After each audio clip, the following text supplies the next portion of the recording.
చెప్పుకున్నాం. ప్రత్యక్ష పన్నులు, పరోక్ష పన్నులు, ఇతర పన్నులు.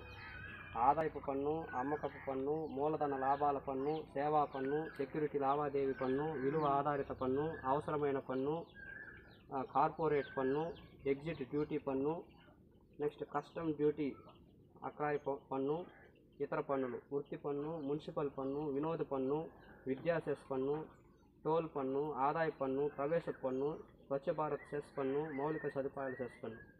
ఇన్ని పన్నులు మన సామాన్యులంతా కడతా ఉన్నాం. ఇన్ని పన్నులు కట్టినప్పుడు మన బతుకు దేనికక్క? ఇక్కడ చూడండి, ఇంకా రాశాను ఇక్కడ మీకు వివరంగా అర్థమయ్యేదంగా.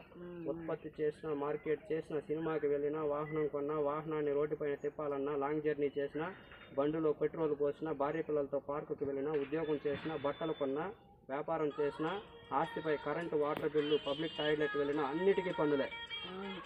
ఇవన్నీ పన్నులే అక్క. మనమే కొద్దిగా ఆలోచించండి. ఇన్ని పన్నులు మనం కడతా ఉన్నాం. వాళ్ళు ఇచ్చే రూపాయి 2 రూపాయల కోసం మనం ఇది పడాల్సిన అవసరం లేదు. ఓటుకు నోటు తీసుకోవద్దండి. ఎందుకంటే మీరు ఆలోచించండి, మనం 1 ఎకరా పొలం దుక్కి దున్ని మనం వ్యవసాయం చేయాలంటే మనకు 30,000 రూపాయలు పెట్టుబడి అవుతుంది రైతులకు అన్నింటికి. మనం ఎంతో కొంత ఎక్స్పెక్ట్ చేస్తాం, 60,000, 70,000, లేదంటే ఒక 50,000 ఎక్స్పెక్ట్ చేస్తాం. మరి 3 లక్షల ఓట్లు ఉన్న కాళాస్త్రి నియోజకవర్గంలో ఒక ఎమ్మెల్యే క్యాండిడేట్ 30 కోట్ల రూపాయలు పంచాడంటే అతను ఎంత ఎక్స్పెక్ట్ చేయాలి? ఎంతో ఎక్స్పెక్ట్ చేస్తాడు అక్కడ. 30 కోట్లకి ఇంకా 30 కోట్లు 4 రెట్లు సంపాదించుకుంటాడు కదా. అది సంపాదించడానికి మార్గాలు ఏంటి?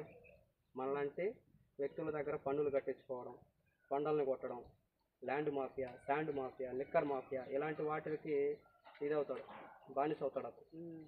మనం ప్రశ్నించలేం, ఎందుకంటే మనం ఓటుకు నోటు తీసుకున్నాం కాబట్టి.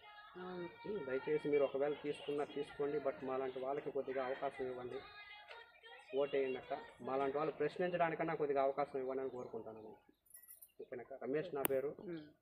అది గుర్తొచ్చి ఇక్కడ ఉంది చూడండి మీరు, డ్రిల్లింగ్ మెషిన్ సింబల్, అది ఆ సింబల్కి వేయండి అక్క. Thank you.